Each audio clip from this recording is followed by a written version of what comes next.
Hello guys, this video is for Algebra 2 week 4, day 3 and actually day 4 and I'm going to be talking about your spring break in this video as well. Okay, so let's start with day 3. Day 3, your homework is 4 word problems. So don't get scared with these word problem questions. I'm gonna go through two examples and one of your homework questions. So really, you're only gonna be down doing 3 questions, okay? And I promise you, they're not as hard as like how complex it looks. Okay, so all of these questions are dealing with radicals, and you notice that each questions they have already given you the function already. Okay, so let's say looking at this first one right here, it says the distance to the horizon is given by the equation d equals square root of h, parentheses, capitalized D plus h, where h represents the height of the observer in feet and d represents the diameter in miles.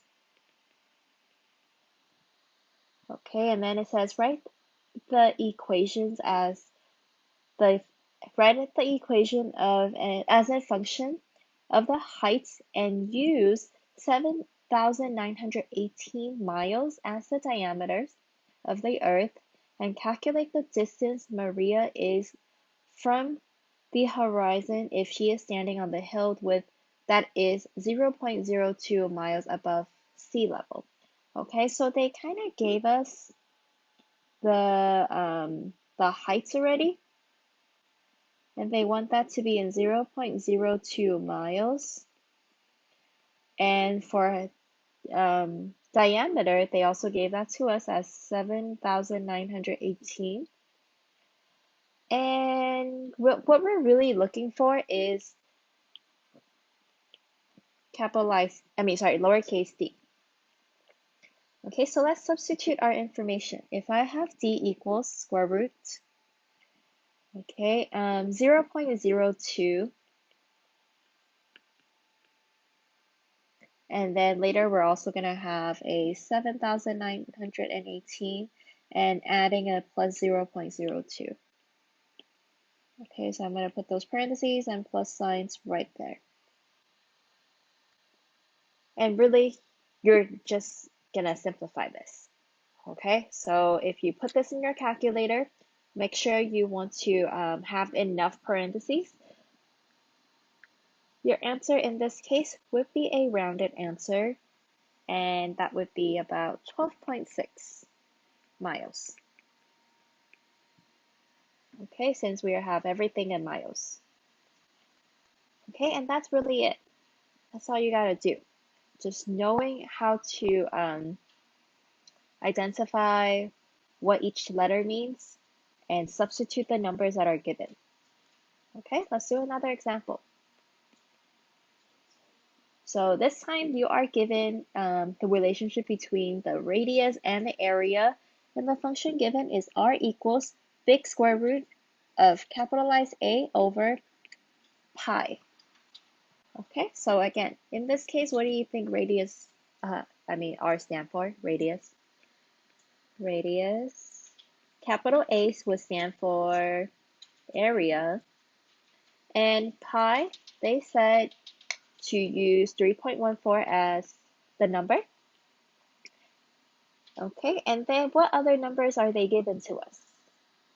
They gave us the area, which is 50.24, and radius is our unknown.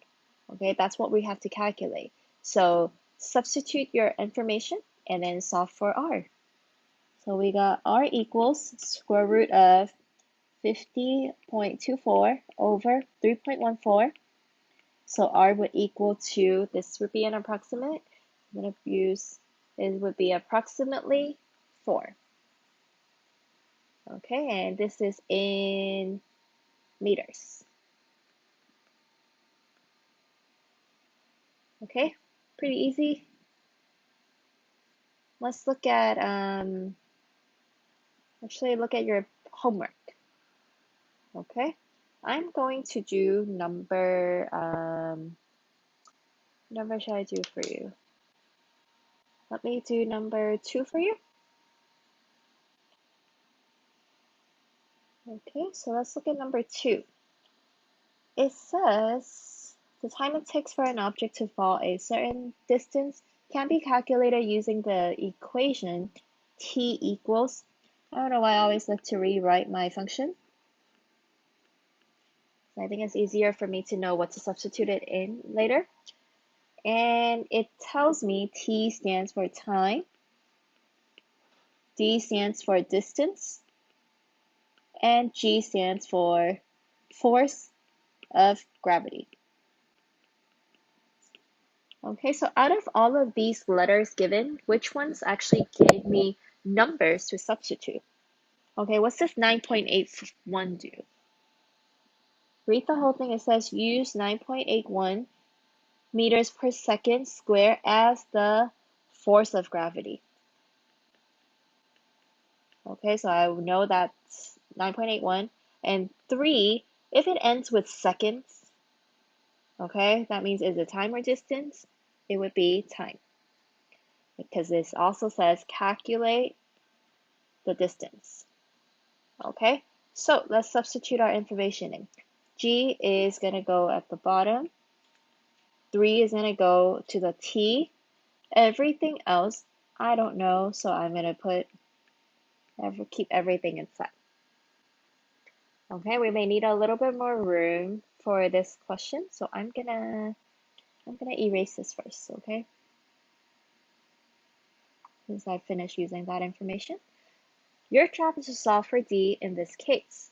So if I want to solve for D, what needs to go away? What's blocking everything right now? Okay, you notice that the square root is actually in the way, so I'm going to multiply, or I'm going to square both sides. So the square root and the square can go away. So let's rewrite this. It would be 9 equal 2D over 9.81. Keep going to solve for D. We're going to multiply both sides by 9.81. So we get 88.29 equals to 2D. Almost done. Divide both sides by 2. D equals 44.145. Okay, you're welcome to round it to the nearest hundredth. And this one, since we're dealing with distance, the unit would be in meters. Okay? And that's it. So I would want you guys to finish the other 3 questions for day 3. Okay, if you're doing this on day 3, you can pause the video and watch the second half tomorrow. If you just want to get your homework done over with, I'm gonna finish part 4, and I promise you this next part is pretty easy. Okay, so day 4, and we are dealing with transformations of radical functions. Okay, you probably have seen these before. Let me put the function out like this. And with our x and set that. Okay, so you remember we have these letters here.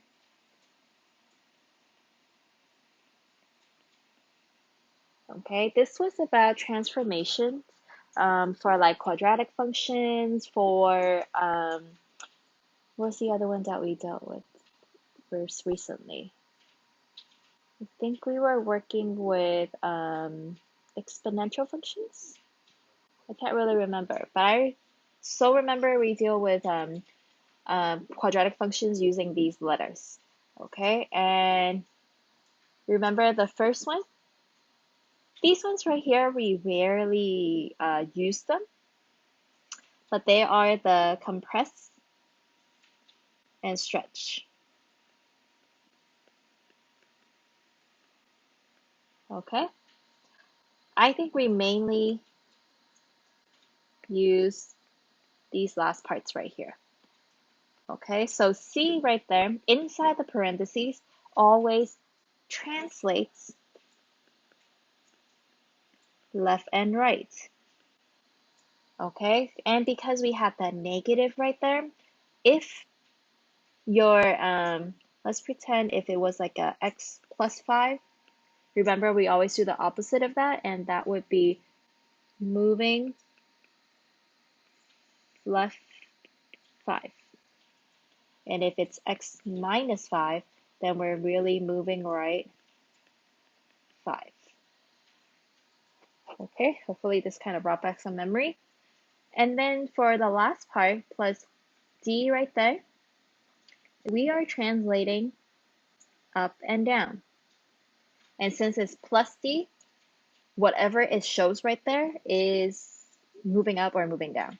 Okay, so if it's plus 5, it's really just up. If it's a minus 5, it just goes down. Okay, and don't forget, sometimes we have our A's and B. Sometimes it can be positive or negative. So if, I'm going to put it right there, if negative,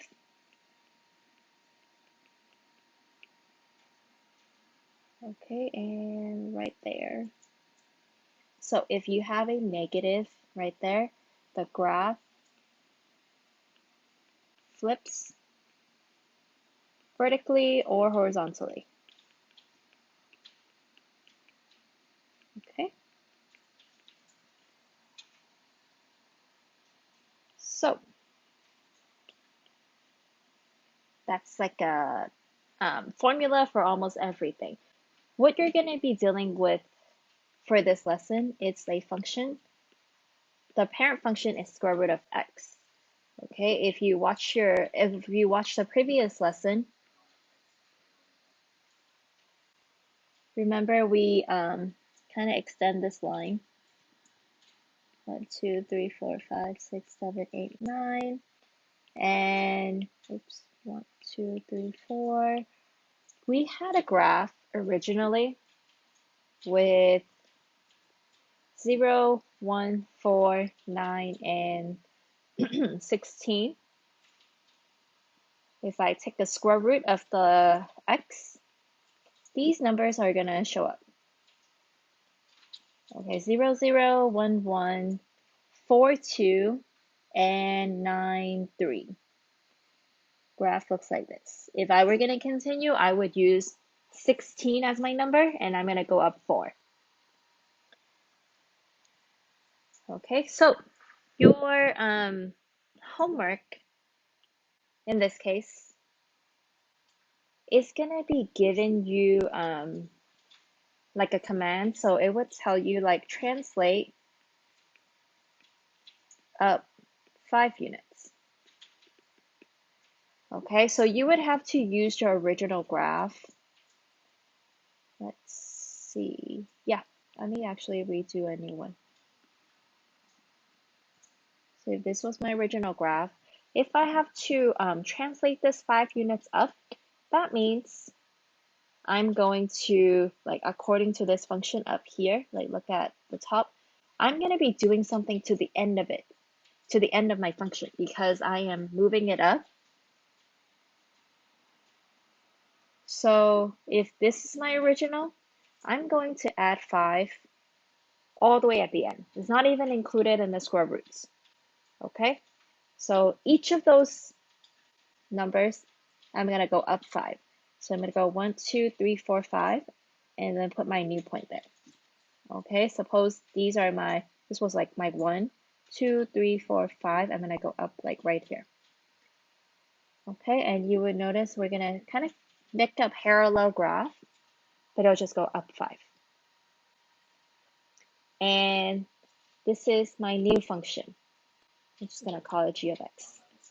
Okay, so your homework later is going to ask you for a new function and a new graph. And that's all you're gonna do, okay?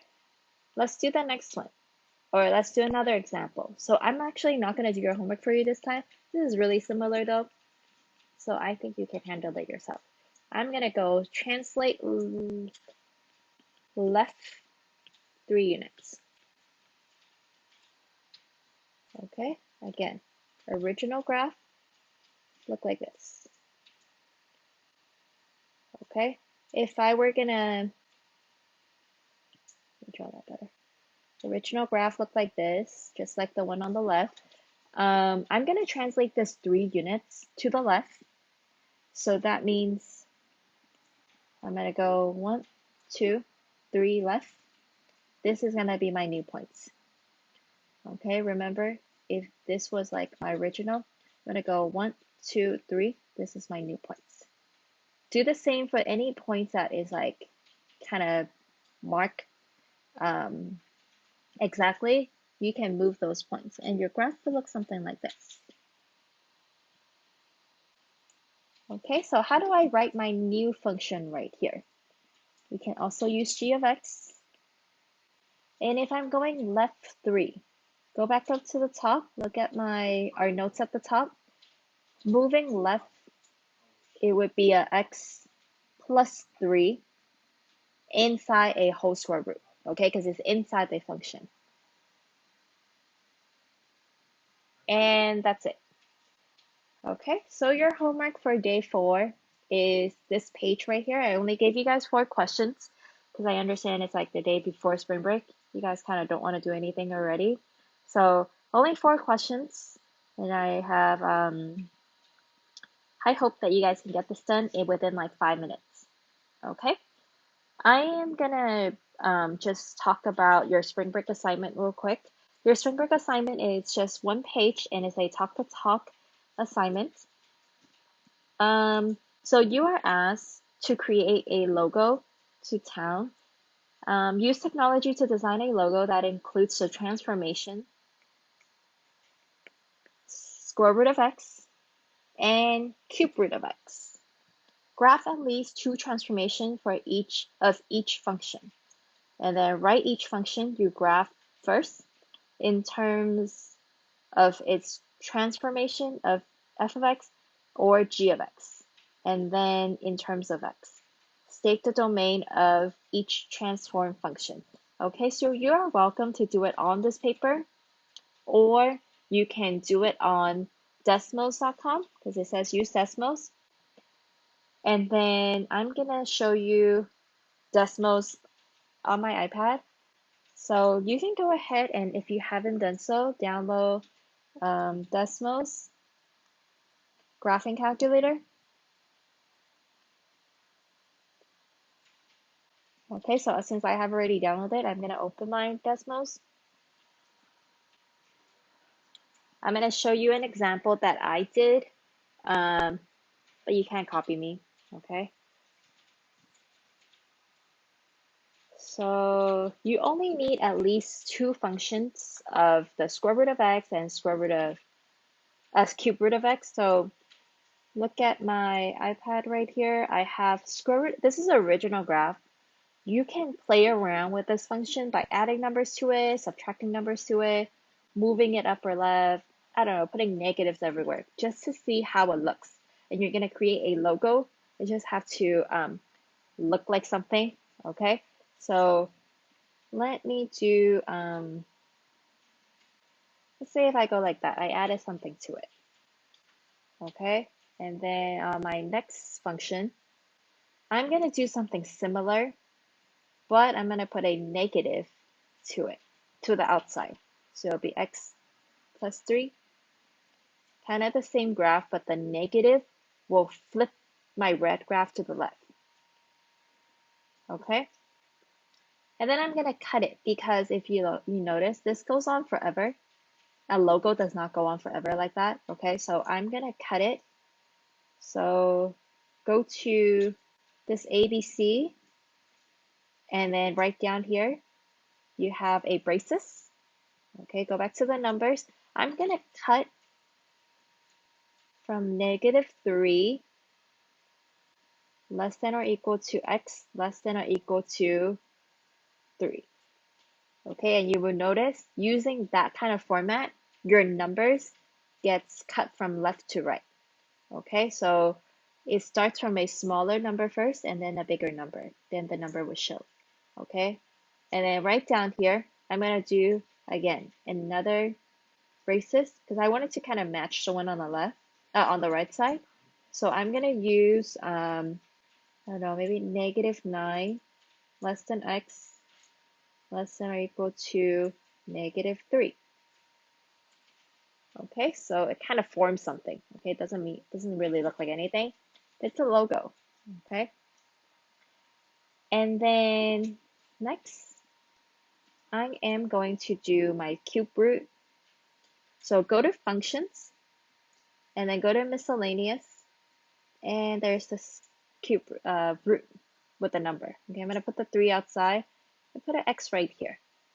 Okay, how do I try to put this function together with my graph? First off, I gotta add 3 first. Okay, because I add 3, the center will go to where the middle is at, and then I'm gonna go out here and put random numbers so then it will touch the tip of the red. Okay, no, it can be closer. 1, nope, 1.5, too far. 1.4, almost 1.3, oops, 1.35. Okay, and then I'm gonna use the same braces as the top, which is -3 less than x less than 3. Okay, and we're gonna do another one very similar, and oops, what is that? Cube root of x, oops, I was a negative x plus 3, and I'm gonna cut the same thing as number 2. -9 less than x less than -3. Okay, so this is my new logo. Looks like a book. And I'm gonna go to this setting. And we can change color. Can make this red, and I can make these I don't know, black right there. Okay, so you are done with your project, like right here. But this is my equation. You can play around with your equation, and then you can send this to me. Share the graph. You can share this link with me, and you can copy this and just paste it on your Google Classroom. And that's all you gotta do. Okay. If you have any questions, you are welcome to message me. And now that I have this something called Ring Central, it really doesn't mean anything. It's just a phone number. So you can text me and send me any pictures. If you kind of messed up with your graph, you don't know what went wrong, you can show me a picture and then I can guide you through to fix it for you. Okay? So please download Desmos Graphing Calculator, and that's it for this video. Okay, thank you.